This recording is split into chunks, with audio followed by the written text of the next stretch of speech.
கிருஷ்ணகிரி மாவட்டம் போச்சம்பள்ளியை அடுத்த குள்ளனூர் பகுதியில் சாலையில் தவறான திசையில் வேகமாக சென்ற ஆம்னி கார் எதிரே வந்த பைக் மீது மோதிய விபத்தில் இருவர் படுகாயமடைந்த நிலையில் விபத்துக்கான சிசிடிவி காட்சிகள் வெளியாகியுள்ளது.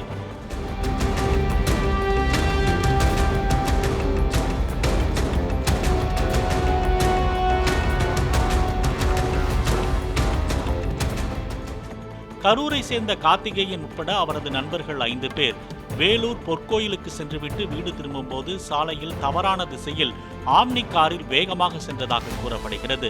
இந்நிலையில் வேகத்தை கட்டுப்படுத்த முடியாமல் ஆம்னி கார் பைக் மீது மோதி சிறிது தூரம் இழுத்துச் சென்றதில் பைக்கில் பயணித்த அரசம்பட்டியை சேர்ந்த குமார், முருகேசன் ஆகியோர் படுகாயமடைந்ததாக போலீசார் தெரிவித்தனர்.